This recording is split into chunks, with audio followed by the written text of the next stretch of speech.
പാലാ രൂപത സ്ഥാപിതമായിട്ട് 75 വർഷങ്ങൾ പൂർത്തിയാകുന്നു. പ്ലാറ്റിനം ജൂബിലിയുടെ നിറവിലാണ് പാലാ രൂപത.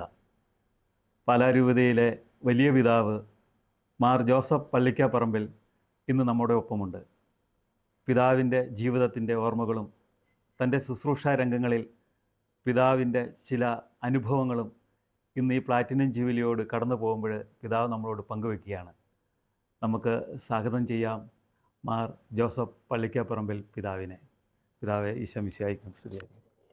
പിതാവെ, അങ്ങ് MA പഠിച്ച ശേഷമാണ് സെമിനാരിയിലേക്ക് പോയതെന്ന് ഞാൻ അറിഞ്ഞിട്ടുണ്ട്. ആ ഒരു വിദ്യാഭ്യാസം അത്രയും കഴിഞ്ഞ ശേഷം പിന്നീട് സെമിനാരിയിലേക്ക് പോകാനുള്ള ദൈവവിളിയെക്കുറിച്ച് പിതാവ് ഒന്ന് പറയാമോ?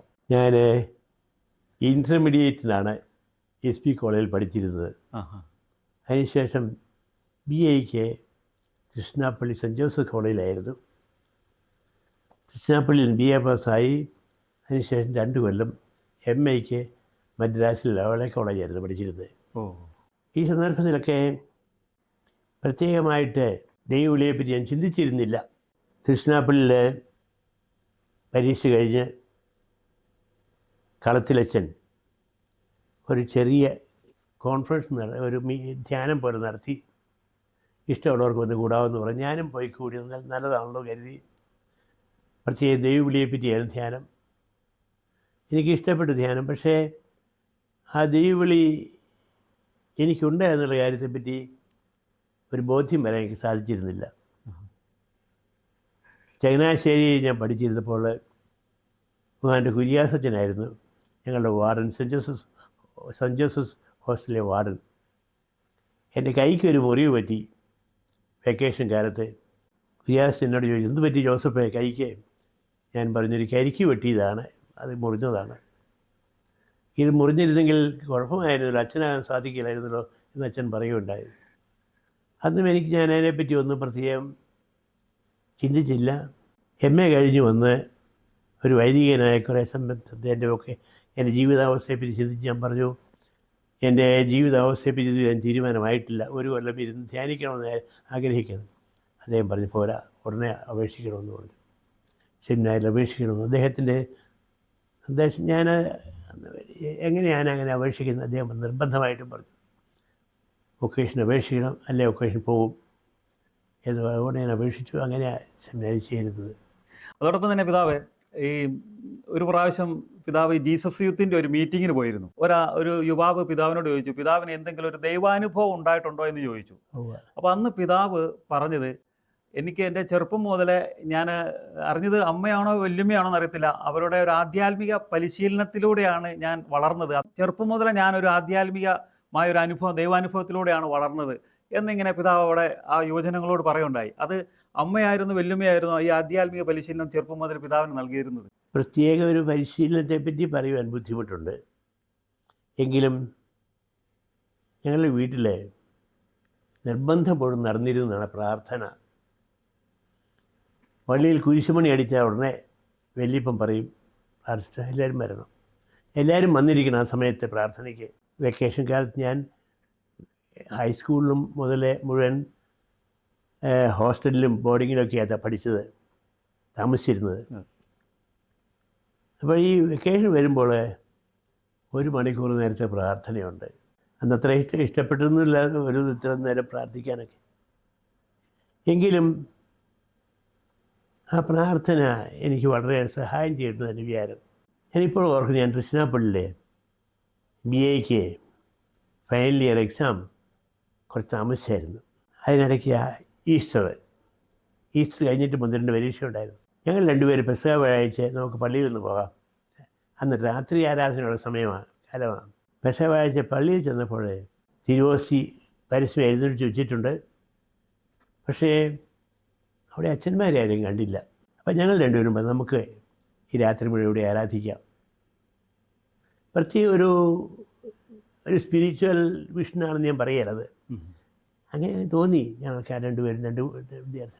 ഞങ്ങൾ 2 പേരുമായിരുന്നു കോളേജിലെ ഫസ്റ്റും സെക്കൻഡും. ഇപ്പോഴും ഞാൻ ഓർക്കുന്നു. അത് കഴിഞ്ഞിട്ടുള്ള സംഭവം പ്രാർത്ഥന. ഞങ്ങൾ പോയി ആ രാത്രികാലം മുഴുവൻ ഞങ്ങൾ മാറി മാറിയിരുന്ന് പ്രാർത്ഥിച്ചു. അതൊക്കെ ഒരു പ്രത്യേക കാര്യമാണെന്ന് ഞാൻ പറയുന്നത്. ഒരു സ്പോണ്ടേനിയസ് ആക്ഷൻ എന്ന് വേണേൽ പറയാം, അത്രേ ഉള്ളൂ. അല്ലാതെ ഒരു ചിന്തിച്ചിട്ടോ ഇത് ചെയ്യണമെന്ന് ആഗ്രഹിച്ചതിൻ്റെ പേരിലോ ഒന്നുമല്ല. ഇത് ആവശ്യമാണല്ലോ. ഇവിടെ കുർബാന എഴുതിയിട്ടും ആരുമില്ല, ഞങ്ങൾ നടക്കുന്ന പ്രാർത്ഥിക്കണം. അതൊരു വളരെ സ്പോണ്ടേനിയസ് ആയിട്ടുള്ളൊരു പ്രവൃത്തിയായിട്ട് എനിക്ക് തോന്നിയിട്ടില്ല. അത് ഒരു സ്പിരിച്വൽ പ്രവൃത്തിയായിട്ട് ഞാൻ പറയുന്നില്ല. എങ്കിലും ഇപ്പോൾ വിചാരിക്കുമ്പോൾ നല്ലതായിരുന്നല്ലോ എന്ന് എനിക്ക് തോന്നുന്നുണ്ട്.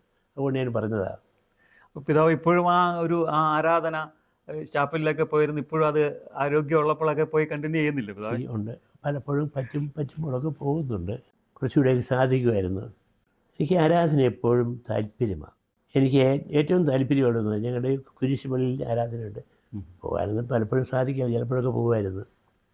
അതുപോലെ തന്നെ ഇപ്പോഴും ഈ കൊല്ലം മുതൽ ളാലം പുത്തൻപള്ളിയിലെ നിത്യാരാധന തുടങ്ങിയിരിക്കുക. എനിക്ക് വലിയ സന്തോഷമായത്.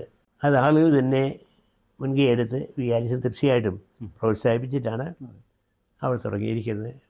വലിയ കാര്യമായിട്ട് എനിക്ക് തോന്നുന്നു. ആരാധന പ്രാർത്ഥന വഴിയായിട്ട് മാത്രമേ എന്തെങ്കിലും നമുക്ക് നേടാൻ സാധിക്കുകയുള്ളൂ. ആധ്യാത്മിക നേട്ടങ്ങൾ ഇന്ന് പ്രാർത്ഥനയുടെ ആവശ്യം കൂടുതലുണ്ട്. ഏതെല്ലാം തരത്തിലുള്ള പ്രയാസങ്ങൾ നമ്മൾ കടന്നു പോകുന്നത് പലയിടത്തും. ഇന്ന് കേരളത്തിൽ തന്നെ എനിക്ക് തോന്നുന്നത് ക്രൈസ്തവരോട് പ്രത്യേകം എതിർപ്പുള്ള ഒരു ചിന്താഗതി വളർന്നു വരുന്നുണ്ട്. നമ്മൾക്ക് പല കാര്യങ്ങൾ നന്നായിട്ട് ചെയ്യുന്നു. വിദ്യാഭ്യാസ കാര്യത്തിലാണെങ്കിലും ഈ ആതുര ശുശ്രൂഷ രംഗത്താണെങ്കിലും വേറെ ഏത് സമുദായത്തേക്കാൾ കൂടുതലായിട്ട് നമ്മളാണ് ചെയ്യുന്നത്. വിദ്യാഭ്യാസം അത് നമുക്കൊരു നേട്ടമായിട്ട്, ഫിനാൻഷ്യൽ നേട്ടമായിട്ട് പലരും വ്യാഖ്യാനിക്കുകയുടെ തന്നെ അതിനെപ്പറ്റി പ്രസ്താവന ഉണ്ടായത്. നമ്മളതൊന്നും ഉദ്ദേശിച്ചുകൊണ്ടല്ല. ഞങ്ങൾ വിദ്യാഭ്യാസ അപ്പോയിൻമെൻറ്റിനോ അഡ്മിഷനോ ദീർഘകാലമായിട്ട് ഒരു പൈസയും വാങ്ങിക്കുകയില്ല. കാരണം ഞങ്ങൾ വിശ്വസിക്കുന്ന വിദ്യാഭ്യാസം ഒരു സേക്രഡ് ഫങ്ഷനാണ്. വിശുദ്ധമായൊരു അതിന് കളങ്കം വരരുത്.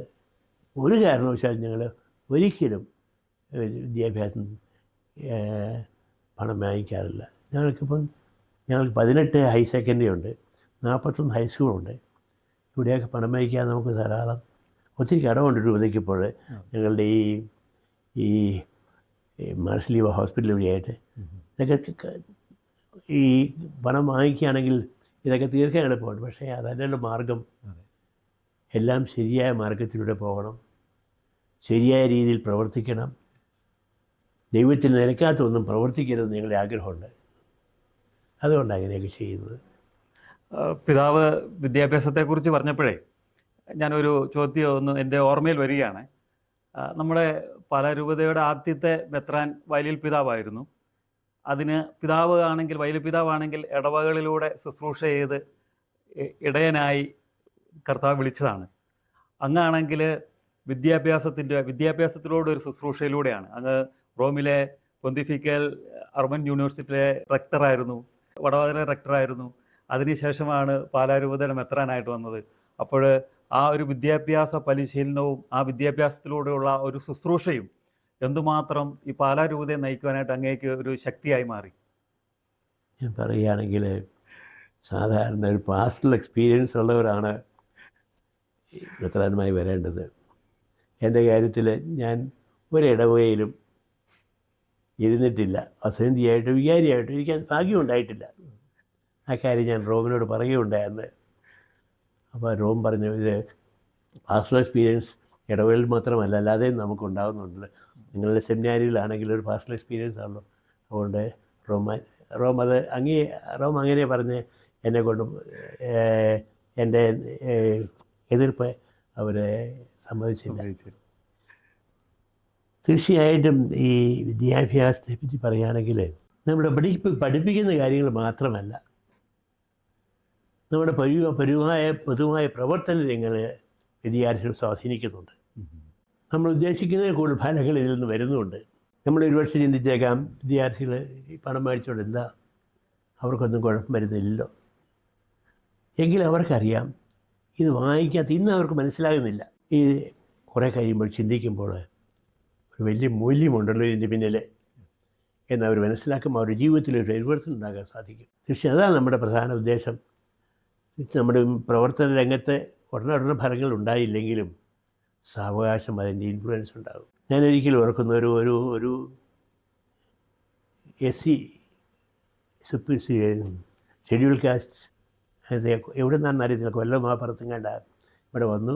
നല്ല ഈ വർഷം ഫസ്റ്റ് റാങ്ക് ഹോൾഡർ ഞങ്ങൾ അപ്പോയിൻറ്റ് ചെയ്തു. അദ്ദേഹം പറഞ്ഞു ഞാൻ പലയിടത്ത് അപേക്ഷിച്ചു, ഇവിടുത്തെ ഒരിടത്തും കിട്ടിയില്ല. അവിടെ എല്ലാം ഓരോ കാരണങ്ങൾ പറഞ്ഞു. പക്ഷേ ഇവിടെ വന്നപ്പോൾ ഞങ്ങൾക്ക് എനിക്ക് വലിയ സന്തോഷമുണ്ട്. ഈ കാര്യം ഞാൻ ഒരിക്കലും 5 കൊല്ലം കഴിഞ്ഞപ്പോൾ ഇവിടുന്ന് പോയി അദ്ദേഹം. അവർക്കൊരു സ്പെഷ്യൽ പ്രൊമോഷൻ രീതിയെല്ലാം ഉണ്ട്. SC-ക്കാർക്ക് മഹാരാജ് കോളേജിലേക്ക് അദ്ദേഹത്തെ പ്രൊമോട്ട് ചെയ്തിട്ടു. പോകാൻ നേരത്ത് പറഞ്ഞു ഞാനൊരിക്കലും ഇക്കാര്യം മറക്കുകയില്ല. ഞാൻ 1 കൊല്ലം ഇവിടെ താമസിച്ചതിനും ഭക്ഷണം കഴിച്ചതിനും എന്നോട് ഒന്നും വാങ്ങിച്ചില്ല. അത് ശരിയല്ല. അദ്ദേഹം ആദ്യം ഇവർക്കൊന്നും ശമ്പളമില്ലല്ലോ, പക്ഷേ 1 കൊല്ലം കഴിഞ്ഞിട്ടാണ് ഇവർക്ക് ശമ്പളം കിട്ടുന്നത്. അപ്പോൾ ഇവിടെ ഞങ്ങൾ താമസിക്കാൻ ഹോസ്റ്റൽ കൊടുക്കും, ഭക്ഷണം ക്യാൻറ്റീനിൽ നിന്ന് കഴിക്കാം, അതെല്ലാം ഇവർക്ക് ശമ്പളം കിട്ടുമ്പം അവർ പേ ചെയ്യണം. എങ്കിൽ അദ്ദേഹം എന്നോട് പറഞ്ഞു ഞാൻ 1 കൊല്ലം താമസിച്ചതിനും ഭക്ഷണം കഴിച്ചൊന്നും വാങ്ങിച്ചില്ലത്, അത്രമാത്രം നന്ദിയുണ്ട് എനിക്ക് എന്ന് അദ്ദേഹം പറഞ്ഞു പോവുകയുണ്ടായി. ഞാൻ പറഞ്ഞു ഇത് പറയാൻ കാരണം നിസ്സാര കാര്യമായിരിക്കും, പക്ഷേ എങ്കിൽ അദ്ദേഹത്തെ ഇൻഫ്ലുവൻസ് ഒരു ഹിന്ദുവാണ്, ഷെഡ്യൂൾ കാസ്റ്റാണ്, എങ്കിലും ഈ ഒരു പ്രവർത്തനം തീർച്ചയായിട്ടും അദ്ദേഹത്തിനെ സ്വാധീനിച്ചിട്ടുണ്ട്. ഈ സ്വാധീനങ്ങൾ ഞാൻ പറയുന്നത് പലപ്പോഴും നമ്മളുടെ നന്മ ചെയ്യുന്നത് നമ്മൾ പഠിപ്പിക്കുന്നതിനേക്കാൾ കൂടുതലായിട്ട് നമ്മുടെ പ്രവർത്തനങ്ങൾ, നമ്മുടെ ജീവിതം, ഓരോ കാര്യത്തിലും നമ്മുടെ നിഷ്ഠ, എല്ലാ കാര്യത്തിലുള്ള നിഷ്ഠ. അതുപോലെ തന്നെ പിതാവിന് മാമോദീസ നൽകിയത് വാഴ്ത്തപ്പെട്ട തേവർപ്പറമ്പിൽ കുഞ്ഞച്ചനല്ലേ? അതെ. ഇടയ്ക്ക് പിതാവ് അവിടെ പോകാറുണ്ടല്ലോ. പിതാവിനെ ഞങ്ങൾ അവിടെ പോയൊരു ഫോട്ടോയെ കാണുകയുണ്ടായി. കൊച്ചിനാളിലൊക്കെ പോകുമായിരുന്നു. പിന്നീട് ഈ ഇടയ്ക്ക് പറ്റി പോയില്ലേ, രാമപുരത്ത് പോയില്ലേ? രാമപുരത്ത് പോകുമ്പോൾ പോകും. ഞാൻ പലപ്പോഴും പിന്നെ ഞാൻ പറഞ്ഞില്ലേ, പലപ്പോഴും പുറത്തൊക്കെ ആയിരുന്നു. ഹോസ്റ്റലിലൊക്കെ ചങ്ങനാശ്ശേരി, കൃഷ്ണാപ്പള്ളി, മദ്രാസ്, ഇവിടെയെല്ലാം ഹോസ്റ്റലാകുമ്പോൾ ചുരുക്കം നാളെല്ലാം വീട്ടിൽ വന്ന് താമസിക്കാറുള്ളൂ. അതുകൊണ്ട് എങ്കിലും ഞാൻ പോയിരുന്നു, കാണാൻ സാധിക്കുള്ളൂ, പോയി കണ്ടിരുന്നു. അപ്പോൾ അതുകൊണ്ടായിരിക്കുമോ മറ്റ് പല രൂപതകളും നമ്മുടെ ദളിത് ക്രൈസ്തവർക്ക് വീട് വയ്ക്കാനും അവർക്ക് ഭക്ഷണത്തിനൊക്കെ ആയിട്ട് പ്രത്യേക സാമ്പത്തിക സഹായം കൊടുക്കുമായിരുന്നു. പക്ഷെ പിതാവ് ഒരു പ്രത്യേക ഒരു പദ്ധതി ഇത് ചെയ്തു. പിതാവ് പറഞ്ഞു മീനല്ല കൊടുക്കേണ്ടത്, ചൂണ്ടയാണ് കൊടുക്കേണ്ടത്. അങ്ങനെ ഒരു ഇംഗ്ലീഷിലൊരു പഴഞ്ചൊല്ലുണ്ടല്ലോ പിതാവ്, ഞാനത് ഓർക്കുന്നില്ല. എന്നിട്ട് പിതാവ് അവരെ മുഖ്യധാരയിലേക്ക് വരാനായിട്ട് വിദ്യാഭ്യാസത്തിനും മറ്റു പരിശീലനക്കും പ്രാധാന്യം കൊടുത്തു. അത് അവർ സ്വയമേ ജോലി ചെയ്യാൻ തുടങ്ങിയിരിക്കുന്നു, മുഖ്യധാരയിലേക്ക് വന്നിരിക്കുന്നു. അങ്ങനെ ഒരു തീരുമാനത്തിൻ്റെ പിന്നിൽ ഒരു പിതാവിൻ്റെ ഒരു കാഴ്ചപ്പാടെന്തായിരുന്നു? ഞങ്ങളിവിടെ നല്ലൊരു സംഖ്യയുണ്ട്. ഞങ്ങളൊരു 10%ഓളം ദളിത് ക്രൈസ്തവരുണ്ട്. കാരണം ഒരു കാലത്ത് വളരെയേറെ പ്രവർത്തനങ്ങൾ ഈ രംഗത്ത് നടത്തി. കുഞ്ഞച്ചനും അതിനു മുമ്പും ഈ രംഗത്തെ പ്രവർത്തനം നടക്കുന്നുണ്ടായിരുന്നു. അതുകൊണ്ട് അവർ വളരെയേറെ ദളിതരെ കത്തോലിക്കരായി തീരുന്നു. അവരിപ്പോഴും ഉണ്ട്. രൂപതയിലെ പാസ്റ്റൽ കൗൺസിൽ സെക്രട്ടറി, ഒരു ഹൈസ്കൂൾ ടീച്ചറാണ്, ഇവിടെ സെക്രട്ടറി അദ്ദേഹമാണ്. അപ്പം ഞങ്ങളങ്ങനെ ഒരു പരിഗണന മാറ്റം നോക്കുന്നില്ല. ഇപ്പം ദളിതെന്നുള്ളവർ അത് കഴിയുന്നിടത്തോളം ആ പ്രയോഗം മാറി കിട്ടുന്നത് ഞങ്ങളുടെ ആഗ്രഹം. അത് നമ്മളെപ്പോലെ എല്ലാവരും ഒരുപോലെ. അത് മുഴുവൻ വിജയിച്ചിട്ടില്ല കേട്ടോ. സാവകാശം സാധിക്കുകയുള്ളൂ. ഈ ദളിത് വേഴ്സ് എന്ന് പറഞ്ഞാൽ നമ്മളൊന്ന് വ്യത്യസ്തമായിട്ടുള്ള ആൾക്കാരല്ലേ, അങ്ങനെ ഞങ്ങൾ കാണുന്നില്ല അവരെ. അത് കാണാതിരിക്കാൻ ആഗ്രഹമുണ്ട്, പക്ഷേ മുഴുവൻ നേടിയെടുത്ത് ഞാൻ പറയുന്നില്ല. അതിന് അങ്ങയുടെ ആ വലിയ ശൈലിയിലൂടെ തന്നെയാണല്ലോ കല്ലറങ്ങാട്ട് പിതാവ് മുന്നോട്ട് അവരെ പ്രത്യേകം ശ്രദ്ധിക്കുകയും അവർക്ക് വേണ്ടി പ്രവർത്തിക്കുകയും ചെയ്യുന്നുണ്ട്. എല്ലാം ആ ഒരു സ്കീം ഉണ്ടല്ലോ, നമ്മുടെ നിർബന്ധപൂർവ്വം ഇതെല്ലാം ഇങ്ങനെ ചെയ്യണമെന്ന് പറഞ്ഞുകൊണ്ട് ഇനിയും ചെയ്യേണ്ടതായിട്ടുണ്ട്. പക്ഷെ മുഴുവൻ പേർക്ക് സാധിക്കുന്നില്ല. അതുകൊണ്ടേ ഉള്ളൂ. എല്ലാവരെയും ഞങ്ങൾ പരിഗണിക്കണമല്ലോ. അറ്റ്ലീസ്റ്റ് 10% എങ്കിലും അവർക്ക് കൊടുത്തിരിക്കണം നിർബന്ധമുണ്ട്. അതുകൊണ്ട് ഞാൻ പറയാം 200ഓളം 200 കൂടുതലോ ഉണ്ടെങ്കിലേ ഉള്ളൂ രംഗത്തെ അധ്യാപകരും നോൺ അധ്യാപകരുമായിട്ട്. അതിന് ശ്രദ്ധിക്കുന്നുണ്ട്. അത് നല്ല കാര്യം. ഒത്തിരി പേരെ ഉയർത്തിക്കൊണ്ടുവരാൻ ഞങ്ങൾക്ക് സാധിച്ചിട്ടുണ്ട്. ഇനിയും ആ രംഗത്ത് കൂടുതലായി ചെയ്യേണ്ടതായിട്ടുണ്ട്. എന്തുമാത്രം നമുക്ക് സാധിക്കുമെന്ന് എനിക്കറിയത്തില്ല. അതോടൊപ്പം തന്നെ പിതാവെ, അങ്ങ് മെത്രാനായ ശേഷം ഇപ്പോൾ ഏകദേശം 52 വർഷങ്ങൾ പിന്നിട്ടു. 75ൻ്റെ നിറവിലാണ് പാലാരൂപത.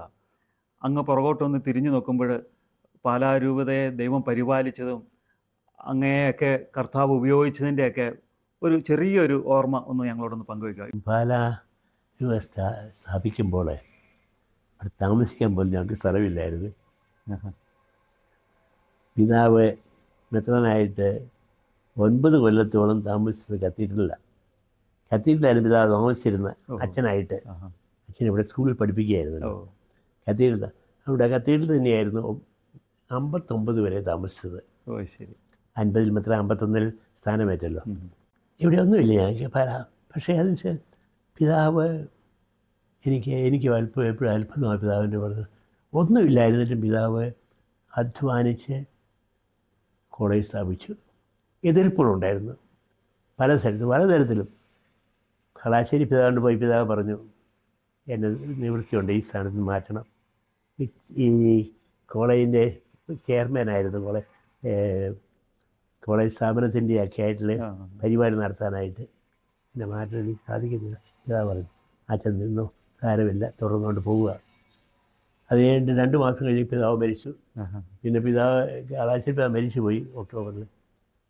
പിതാവിന് ആശ്രയമില്ലാതെ നടന്നത് വളരെയേറെ ബുദ്ധിമുട്ടി. ഈ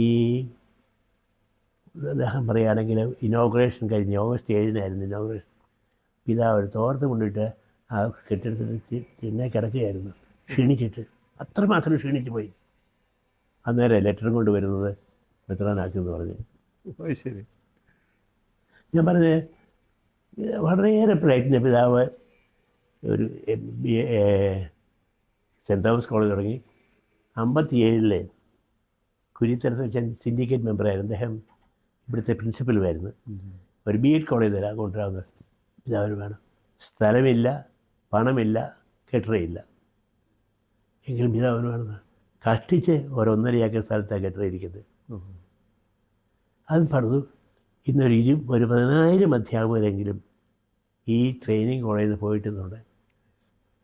10,000 പേരെങ്കിലും ഈ ട്രെയിനിങ് സ്കൂളിൽ. അന്ന് ട്രെയിനിങ് കോളേജുകൾ അധികം ഇല്ല. കോട്ടയത്ത് മന്നാനത്ത് ഇതിൻ്റെ കൂടെ തുടങ്ങിയ മന്നാനത്ത്, പിന്നെ ഇപ്പോഴല്ലേ മറ്റേ ഒത്തിരി കോളേജുകൾ വന്നത്. അന്ന് അതുകൊണ്ട് ഒത്തിരി ആളുകൾ വരും ഇവിടെ മലബാറിൽ നിന്നൊക്കെ. ഈ ഞങ്ങൾക്കൊരു 150-200 സീറ്റ് വരെയൊക്കെ തരുമായിരുന്നു ചിലപ്പം. അതെല്ലാം വാങ്ങിയതെല്ലാം അവിടെയെല്ലാം ഞങ്ങൾക്ക് പ്രയാസം കൂടെ പ്രവേശിക്കാനൊക്കെ ആയിരുന്നു. എല്ലാവർക്കും കൊടുക്കാനൊക്കെ ഇല്ല. വന്ന് താമസിക്കുന്നവർക്ക് പണമൊന്നും കൊടുക്കണ്ട, ഫീസ് കൊടുക്കണം കേട്ടോ, മനസ്സിലായി. പണം വേറെ ഒന്നും വേണ്ട. അവർക്ക് എപ്പോഴും വരാമായിരുന്നു ഇവിടെ. അത് വലിയൊരു കാര്യമായിട്ട് ഞങ്ങൾ കണക്കാക്കുന്നത്. ആർക്കും നമ്മുടെ സ്ഥാപനങ്ങളിൽ പ്രവേശിക്കാൻ സാധിക്കും, ഒരു തടസ്സവുമില്ലാതെ. അത് ഞങ്ങൾ കത്തോലിക്കർ മാത്രമല്ല, മറ്റ് സമുദായക്കാർക്കും ആര് വന്നാലും. ഈ പാലാരൂപതയിലെ ആത്മായരുടെ ഒരു സഹകരണവും തീക്ഷ്ണതയും എന്തുമാത്രം സഭയോടൊത്തുണ്ട് പിതാവേ? തീർച്ചയായിട്ടും ഇവിടെ നല്ല ഒത്തിരി ആളുകൾ. അതുകൊണ്ടാണ് ഇവിടെ നല്ല കുടുംബങ്ങളുണ്ട്. അതുകൊണ്ടാണ് 1980 ഈ മിഷൻ പ്രവർത്തനം സഹായിക്കുന്ന ഒരു സംഘടനയാണ് മിസ്യോ, ജർമ്മനിയിൽ മിസ്യോ, ഇന്ത്യ ഡെസ്ക്. അന്ന് ഒത്തിരി പണം കൊടുക്കുമായിരുന്നു ഈ മിഷൻ. ഇന്ത്യ ഡെസ്കിൻ്റെ എൻ്റെ ചെയർമാൻ ഇവിടെ വന്നപ്പോൾ എന്നോട് പറയുകയുണ്ടായി, പാലാരൂപയെ ലോകത്തിലെ ഏറ്റവും കൂടുതൽ ലൊക്കേഷൻ ഉള്ളത്. ഏറ്റവും കൂടുതൽ ലൊക്കേഷൻ അത് റിലേറ്റീവ് ആണോ എന്ന് എനിക്കറിയത്തില്ല. നമ്പർ തരണമാണോ അതെയോ ശരാശരി അംഗങ്ങളും ഒക്കെ പരിഗണിച്ച് ഞാൻ റിലേറ്റ് അതായി ചോദിച്ചത്. ഇത്ര അംഗങ്ങളോട് ഇത്രയും ലൊക്കേഷൻ അതാണോ അതേ അബ്സല്യൂട്ട് നമ്പറാണോ എന്ന് എനിക്കറിയത്തില്ല. ഇത് അദ്ദേഹം പറഞ്ഞു ഏറ്റവും കൂടുതൽ. ഞാൻ പിന്നെ വിശദീകരണം ചോദിച്ചില്ല. ഏറ്റവും കൂടുതൽ ലൊക്കേഷൻ ഉള്ളത് പാലാരൂപതയിൽ, ലോകത്തിലെ ഏറ്റവും കൂടുതൽ ലൊക്കേഷൻ പാലാരൂപ. ഒരുപക്ഷെ ശരിയായിരിക്കാം, അബ്സല്യൂട്ട് നമ്പറും ആയിരിക്കാം. ഇതിൻ്റെ കാരണം നമ്മുടെ നല്ല കുടുംബങ്ങൾ കഴിയുന്നിടത്തോളം വലിയ സാമ്പത്തികമായ കഴിവുള്ള അധികം ആളുകളൊന്നുമില്ല. ഇടത്തരക്കാരും അപ്പർ മിഡിൽ ക്ലാസ് ആ ഒരു നിലയിൽ നിൽക്കുന്നവരാണ്. ഇവിടെ ഈ ബിസിനസ്സൊന്നുമില്ലല്ലോ, കൃഷിയാണല്ലോ മുഴുവൻ. പാലാരൂപ മീനച്ചാലൊക്കെ പ്രധാനമായിട്ടും. പിന്നെ കാഞ്ഞിരപ്പള്ളി പ്രദേശത്തിന് കുറേ ഉണ്ട്, വൈക്കത്തിൻ്റെ ഉണ്ട് കുറേ. പിന്നെ കോട്ടയത്തിൻ്റെ. അതുകൊണ്ട് പ്രധാനമായും കൃഷിയാണ്. കൃഷിക്കാർക്ക് ഒരു പരിമിതികളുണ്ട്, നമുക്കറിയാം. വില കൂടുമ്പം റബ്ബറിന് വിലയുള്ളപ്പോൾ നല്ല കാര്യമായിരുന്നു, അല്ലാത്തപ്പം വിഷമമുണ്ട്. അങ്ങനെ ഒരു സ്ഥിതിയിൽ നിൽക്കുന്ന കൃഷിക്കാരുടെ സ്ഥിതി. കൃഷി ആരും സഹായിക്കുന്നുമില്ല. എങ്കിലും അങ്ങനെയുള്ളവരായതുകൊണ്ടാണ് ഇത്രയും നമുക്കിവിടെയും അനുഗ്രഹം കിട്ടിയിരിക്കുന്നതിൻ്റെ വിചാരം. ഇപ്പം നമ്മുടെ ഒരു നല്ലൊരു ഹോസ്പിറ്റൽ തുടങ്ങിയിട്ടുണ്ട്. ഈ സാധാരണക്കാർക്ക് അപ്രോച്ച് ചെയ്യാനായിട്ട് സൂപ്പർ സ്പെഷ്യാലിറ്റി ആയിട്ടാണ് തുടങ്ങുന്നത്. ഒത്തിരി കടവുമുണ്ട്. സഹവാസം തീരുന്നത് നന്നായിട്ട് പോകുന്നുണ്ട്. നല്ല പൊതുവേ നല്ല ഡോക്ടർമാരും നല്ല പ്രവർത്തനവും എല്ലാണെന്നാണ് അറിയുന്നത്. എതിർപ്പുണ്ടായിരുന്നു ആദ്യം ഒത്തിരി. ഇത് വലിയ ഭാരമാണ്, രൂപതയ്ക്ക് ഭാരം വരുത്തി വയ്ക്കരുത്. എങ്കിലും പിതാവ് ധൈര്യമായിട്ട് തുടങ്ങിയത് എന്തെങ്കിലും നടക്കും എന്നുള്ളത്. വൈലി പിതാവ് അങ്ങനെയാണ്. കോളേജിൽ പടമൊന്നുമില്ലെങ്കിലും തുടങ്ങി റിയലൈസ് ചെയ്തു. അതോടൊപ്പം തന്നെ പിതാവേ, പലപ്പോഴും പിതാവിൻ്റെ ശുശ്രൂഷ കാലഘട്ടത്തിൽ നമ്മളെല്ലാ ദിവസവും ഓരോരോ പ്രശ്നങ്ങൾ അഭിമുഖീകരിക്കേണ്ടി വരുമല്ലോ. അപ്പോൾ അങ്ങനെ ചില പ്രശ്നങ്ങളൊക്കെ സീരിയസ് ആയിട്ടുള്ള ചില പ്രശ്നങ്ങളൊക്കെ വരുമ്പോൾ പിതാവ് എടുത്തൊരു ചില നിലപാടുണ്ട്. വത്തിക്കാൻ എന്ത് പറയുന്നതോ അത് ഞാൻ അനുസരിക്കുമെന്ന്. അങ്ങ് പലപ്പോഴും പല പ്രശ്നങ്ങൾക്കും പരിഹാരമായിട്ട് അങ്ങയുടെ ഒരു നിലപാട് അതായിരുന്നു, വത്തിക്കാൻ എന്ത് പറയുന്നുവോ അത് ഞാൻ അനുസരിക്കുമെന്ന്. ഞാനത് ചോദിക്കുന്നതാണ് പിതാവേ, ഇന്നത്തെ കാലഘട്ടത്തിൽ അനുസരണം ഒരു അടിമത്തമാണ് എന്നൊക്കെ പറയുന്ന ചില ഒരു മേഖലയോട് കടന്നു ആ അനുസരണത്തിന് എന്തുമാത്രം ശക്തിയുണ്ട് പിതാവ്? എനിക്ക് അനുസരണം ഒരു അടിമത്തമാണെന്ന് പറയുന്നതിൽ യാതൊരു അർത്ഥവുമില്ല. കാരണം നാളെ നമ്മൾ ആരെ അനുസരിക്കുന്നത്? ഉത്തരവാദപ്പെട്ടവരെയാണ്. നമ്മുടെ കാരണന്മാരെ നമ്മൾ അനുസരിക്കുന്നത് അടിമത്തമാണ്. അപ്പനും അമ്മയും പറയുന്നത് കേൾക്കുന്നത്, പിള്ളേർ നന്നായിട്ട് നടക്കുന്നത്, അതെല്ലാവരും പറയുള്ളൂ ആ നല്ല കൊച്ചനാണ്, അനുസരണയുള്ളവനാണ്. എല്ലാവരും ഇന്ന് ലോകം അംഗീകരിക്കുന്ന ആരെയാണ്? ഞാൻ പറയും, ഒരു നാട്ടുമ്പുറത്ത് ചെന്നാൽ കാണും ആ കൊച്ചുങ്ങളെ നല്ല പിള്ളേരാണ്, അവർ വീട്ടിലേക്ക് പറയുന്നത് കേട്ട് നടക്കുന്ന ഒരു പിള്ളേരാണ്. അല്ലാതെ നടക്കുന്ന ഈ തോന്നിവാസം നടക്കുന്നവരാണെങ്കിൽ വലിയൊരു അംഗീകരിക്കുമോ? ഞാൻ പറഞ്ഞ അനുസരണം ഒരു അടിമത്തമല്ല. ഞാൻ എപ്പോഴും എൻ്റെ ജീവിതത്തിൽ എൻ്റെ അധികാരികൾ പറയുന്നത് പൂർണ്ണമായിട്ടും അനുസരിച്ചിട്ടുണ്ട്. അത് ഞാൻ ഒരിക്കലും വ്യതിയാനം വരികയില്ല. ഇപ്പം ഞങ്ങൾക്ക് പ്രത്യേകിച്ച് തന്നിരുന്ന ഈ നമ്മുടെ സഭയിൽ കുറേ നാളായിട്ട് വന്നിരുന്ന പ്രശ്നമായി ലിറ്റർജി ക്വസ്റ്റ്യൻ. അതെപ്പോഴും എന്തെല്ലാം റോം പറഞ്ഞിട്ടുണ്ടോ? ഞാൻ ആദ്യം മുതൽ 1960 മുതൽ ഇത് ഞാൻ അനുസരിച്ച് പോകുന്നതാണ്. റോം പറഞ്ഞതനുസരിച്ച് എന്താ കിഴക്കോട്ട് തിരിയണോ കേൾക്കുന്നത്, തെക്കോട്ട് തിരിയണം തെക്കോട്ട് തിരിയും, വടക്കോട്ട് പോകണോ പടിഞ്ഞോട്ട് പോകണം. കാരണം അനുസരിക്കുന്നവൻ ഇൻഫാലിബിളാണ് പറയുന്നത്. ഇതൊന്ന് മനസ്സിലാക്കിയാൽ എൻ്റെ ആ ഭാഷ വളർക്കും, തെറ്റ് വരികയില്ല. പറയുന്നയാളുടെ തെറ്റുണ്ടായിരിക്കും, പക്ഷേ അനുസരിക്കുന്നതിൽ തെറ്റില്ല, തെറ്റ് വരികയെന്ന് പറയുന്നത്. അതുകൊണ്ട് എപ്പോഴും എല്ലാ കാര്യത്തിലും സഭയിൽ പ്രത്യേകിച്ചും അനുസരണയിലൊരു സഭ എന്താ? ഇന്ന് സഭ പലതരത്തിലും വിഷമിക്കുന്നുണ്ട്, അനുസരണക്കേടുണ്ട്, വേദനാജനകമായ പല സംഭവങ്ങളും നടക്കുന്നുണ്ട്. നമുക്കറിയാം, നമ്മുടെ ഇവിടെ തന്നെയുണ്ട് ചിലതൊക്കെ. എങ്കിലും നമ്മൾ പ്രാർത്ഥിക്കുക. ഞാനെപ്പോഴും അതിനുവേണ്ടി പ്രാർത്ഥിക്കുകയാണ്. ഇതെല്ലാം മാറിക്കിട്ടാനായിട്ട് തമ്പുരാൻ നമ്മളെ സഹായിക്കാനാണ്. ദൈവത്തിൻ്റെ പരിപാലനം കൊണ്ട് മാത്രമേ നമ്മൾ ജയിക്കാൻ ഒക്കുള്ളൂ. എല്ലാം മനുഷ്യൻ്റെ ശക്തി കൊണ്ടൊന്നും നടക്കാൻ പോകുന്നില്ല. ഇവിടെ മാത്രമല്ല, ലോകത്തെല്ലായിടത്തും എല്ലാ കാര്യങ്ങളിലും മാർപ്പാപ്പ പറയുന്നത് അനുസരിക്കുന്നുണ്ടോ എങ്കിൽ ലോകം ഭംഗിയായിട്ട് പോകില്ല. മെത്രാൻ പറയുന്നത് അനുസരിക്കുന്നുണ്ട്, രൂപതയെല്ലാം ഭംഗിയായിരിക്കുന്നതായിരിക്കും. ഒരു വൈദികൻ പറയുന്നത് അനുസരിക്കുന്നുണ്ട്, ഇടവഴി അങ്ങനെയാണ്. ഇത് മുകളിൽ നിന്ന് അനുസരിച്ചല്ലേ ഇവിടെ അനുസരിക്കുകയില്ല. നമ്മളിപ്പം എല്ലാം എതിർക്കുകയാണെങ്കിൽ പിന്നെ ഇടവഴി ചെന്നിട്ട് നിങ്ങളെങ്ങനെ ചെയ്യണമെന്ന് പറഞ്ഞാൽ ആരും ചെയ്യില്ല.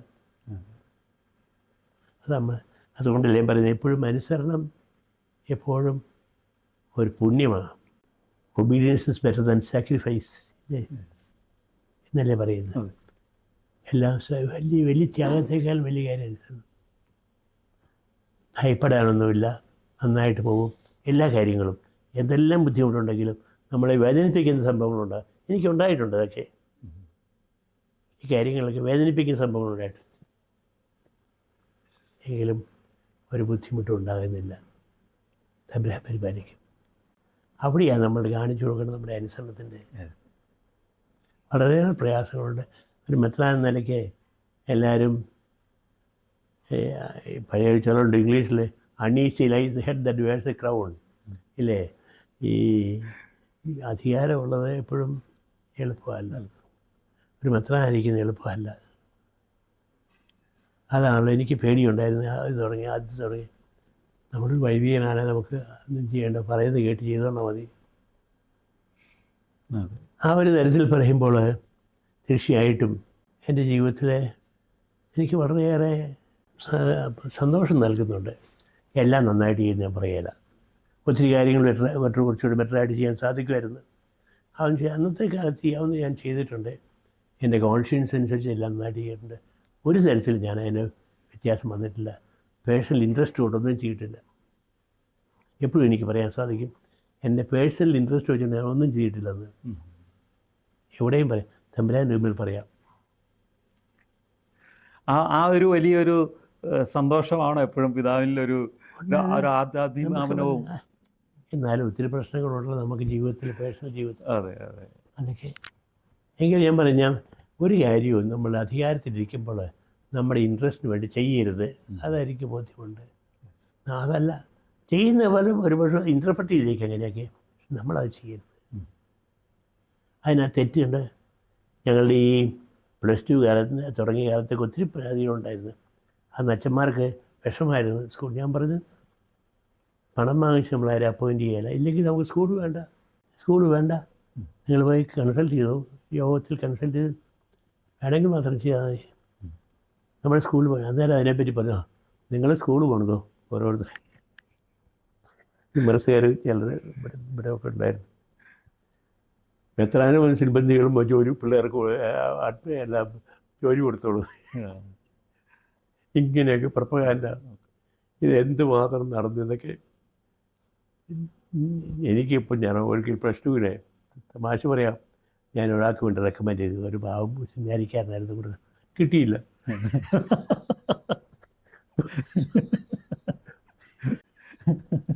ഇപ്പോഴെനിക്ക് സന്തോഷമുണ്ട് ഇങ്ങനെയൊക്കെ ഓരോ കാര്യങ്ങൾ കേൾക്കുമ്പോൾ. എനിക്ക് സംഭവം നടക്കുന്നത് എല്ലാം നമ്മളെപ്പറ്റി കുറ്റം പറഞ്ഞുകൊണ്ടിരിക്കും. അതിനെനിക്ക് വിഷമമൊന്നുമില്ല. എങ്കിലും ഇങ്ങനെയാണല്ലോ ജനങ്ങളെ ധരിപ്പിക്കുന്നത് എന്നവർക്കും വിഷമമുണ്ട്. ഇപ്പോൾ പിതാവിന് ഇപ്പം 99 വയസ്സിലൂടെ പിതാവ് നടന്നു പോവല്ലേ? എന്തോ 99 വയസ്സായില്ലേ? 99 നടക്കുന്നു. ഇപ്പോൾ പിതാവിൻ്റെ ആരോഗ്യമൊക്കെ എങ്ങനെയുണ്ട്? ആരോഗ്യം ഈ മുട്ട് പോയി, അതുകൊണ്ടൊന്നും ചെയ്യാനൊക്കെയില്ല. ഒരു കൊല്ലം മുമ്പാണ് ഇത് വന്നത്. കഴിഞ്ഞ ഓഗസ്റ്റിലായിരുന്നു. അതിനു മുമ്പൊക്കെ എനിക്ക് ഇഷ്ടംപോലെ നടക്കാൻ ഇഷ്ടമായി. ഞാൻ എൻജോയ്ഡ്. പറമ്പിലൊക്കെ പോയി ഇച്ചിരിയൊക്കെ പള്ളം വിട്ടുമൊക്കെ ഇഷ്ടമായിരുന്നു. ഞാൻ പറയുന്നത് കുറച്ചൊക്കെ ജോലി ചെയ്യാനൊക്കെ ഇഷ്ടമായിരുന്നു. അങ്ങനെ ഞാൻ പോവുമായിരുന്നു. ഇപ്പം അവൻ സാധിക്കില്ല. അതിന് വിഷമമുണ്ട്, അതുകൊണ്ടുള്ള ബുദ്ധിമുട്ടുണ്ട്. ഇനിയിപ്പം പ്രായമായി, ഇനിയിപ്പോൾ അധികം നാളൊന്നും ഇല്ലല്ലോ. അതുകൊണ്ടൊക്കെ എന്നാലും പിതാവിൻ്റെ സാന്നിധ്യവും ഇവിടെ ഇരുന്നുള്ള പിതാവിൻ്റെ പ്രാർത്ഥനയൊക്കെ പാലാ രൂപതക്കാർക്ക് വലിയൊരു അനുഗ്രഹവും ശക്തിയും ഒക്കെ ആണല്ലോ. തീർച്ചയായിട്ടും കുറേയൊക്കെ നമ്മുടെ സഹനങ്ങൾ എല്ലാം നമ്മുടെ സഭയ്ക്കാണ് ഞാൻ കാഴ്ചവെക്കുന്നതെല്ലാം. നമ്മുടെ സഭ ഒത്തിരി പ്രശ്നങ്ങൾ അഭിമുഖീകരിക്കുകയല്ലേ ഇപ്പം. വളരെയേറെ വേദനകളുണ്ട്. ഒത്തിരി വേദനയുണ്ട്. അതിനെപ്പറ്റി സാവകാശം മാറിക്കിട്ടും. ആരെയും കുറ്റപ്പെടുത്തേണ്ട, ആരെയും പരിഹസിക്കേണ്ട, എല്ലാം നന്മയ്ക്ക് വേണ്ടി പരിണമിക്കുമെന്ന് നമുക്ക് വിചാരിക്കാം. എന്നും ദൈവം തമ്പുരാൻ തരുന്ന എല്ലാ കാര്യവും സ്വീകരിക്കാനുള്ള സന്നദ്ധത എനിക്ക്. ഈ ഒരുപക്ഷെ നമ്മൾ വളരെ വിചാരിക്കുക, എന്താ ഇങ്ങനെ വന്നിരിക്കുന്നത്, എല്ലാം കഷ്ടപ്പാട്. ആ കഷ്ടപ്പാടായിരിക്കും നമ്മുടെ നന്മ. നമുക്കറിയത്തില്ല, ദൈവത്തിൻ്റെ പ്ലാൻ നമുക്കറിയത്തില്ല. Completely follow God's plans. ആ ദൈവത്തിൻ്റെ പരിപാലനം അനുസരിച്ച് ജീവിക്കാൻ പരിശീലിക്കുക. അതാണ് നമുക്ക് ആവശ്യമായിട്ടുള്ളത്. അതാണ് ജനങ്ങളെ പഠിപ്പിക്കേണ്ടത്. വിശുദ്ധ ഗ്രന്ഥത്തിൽ തെസ്സലോനിക്ക 1-ാം ലേഖനത്തിൽ ഇപ്രകാരം പറയുന്നുണ്ട്: എപ്പോഴും സന്തോഷത്തോടു കൂടി ഇരിക്കുവിൻ, ഇടവിടാതെ പ്രാർത്ഥിക്കുവിൻ, എല്ലാ കാര്യങ്ങളിലും ദൈവത്തിന് നന്ദി പ്രകാശിപ്പിക്കുവിൻ. ഇതാണ് യേശുക്രിസ്തുവിലുള്ള നിങ്ങളുടെ ദൈവഹിതമെന്ന്. പാലാ രൂപതയുടെ 75 വർഷങ്ങൾ പിന്നിടുമ്പോൾ പ്രിയപ്പെട്ട പാലായുടെ വലിയ പിതാവിന് എല്ലാ കാര്യത്തിലും നന്ദി പ്രകാശിപ്പിച്ചുകൊണ്ട് ഇടപെടാതെ പ്രാർത്ഥിച്ചുകൊണ്ട് പാലായിലെ ബിഷപ്പ് ഹൗസിൽ ഇരിപ്പുണ്ട്. എല്ലാവർക്കും വേണ്ടി പ്രാർത്ഥിക്കുവാൻ പാലായിലുള്ള എല്ലാ മക്കളെയും അനുഗ്രഹിച്ചുകൊണ്ട് വലിയ പിതാവ് ഈ പ്ലാറ്റിനം ജൂബിലിയിലെ വലിയൊരു സാക്ഷ്യമായിട്ട് അനുഗ്രഹിക്കുന്ന ഒരു വലിയൊരു പിതാവായിട്ട് പാലായുടെ കൂടെയുണ്ട്. നമുക്ക് വലിയ പിതാവിന് വേണ്ടി പ്രാർത്ഥിക്കാം. ഈ പ്ലാറ്റിനം ജൂബിലിയിലൂടെ കടന്നു പോകുമ്പോൾ ദീർഘായുസ് ലഭിക്കുവാനും വലിയ അനുഗ്രഹങ്ങൾ പാലായ്ക്ക് ഇനിയും പിതാവിലൂടെ ലഭിക്കുവാനും പ്രിയപ്പെട്ട പിതാവെ ഈശോ മിശിഹായ്ക്ക് സ്തുതിയായിരിക്കട്ടെ. ശരിക്കട്ടെ.